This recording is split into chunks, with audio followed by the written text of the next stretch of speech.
ভাই ভাই ভাই আল্লাহর নামে কিছু দিয়া দেন ভাই ভাই নাও ভাই, নাও। দিয়া দেন। ভাই ভাই একটু খারো খারো ভাই। হ্যালো গাইস, এই ভাইটা আমাকে প্রথমবার ভিক্ষা দিছে। ভাই আমার ভিক্ষা দিয়ে আপনার কেমন লাগতেছে? ভালোই লাগছে, 5টা টাকা ভিক্ষা দিছি, চলে। কইতে গেছেন আপনি, আর এলাকাটা কিভাবে চিনেন?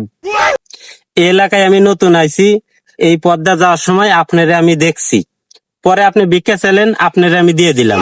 তো ভাই আমার ব্যবহার আপনার কাছে কেমন লাগলো? আর আপনি দর্শকদের উদ্দেশ্যে কিছু একটা বলেন। ব্যবহার তো ভাই ভালোই লাগছে, আমি সবার উদ্দেশ্যে বলবো এই ভাইটারে এসে সবাই ভিক্ষা দিয়ে যাবে। হ্যালো গাইস, এই ভাইটা যেভাবে আইসে আমার ভিক্ষাটা দিছি, চাইলে আপনারাও আইসে আমার ভিক্ষাটা দিতে পারবেন। আমি আশুলিয়া থানা এই হাউজিং এর রাস্তা দিয়ে আমি আশেপাশে থাকি। আপনার ইচ্ছা করলে আইসা আমাকে ভিক্ষাটা আপনারা দিতে পারেন। ভাই আপনি আমার প্রথমবার 5টা টাকা ভিক্ষা দিছেন, আমার অনেক ভালো লাগছে। আপনারা দুইটা দোয়া করে দিমু। আমি সবার সাধারণত একটা দোয়া করি। প্রথমত আপনি অনেক বড় হন, দ্বিতীয়ত আপনি একটা সুন্দরী বউ পান।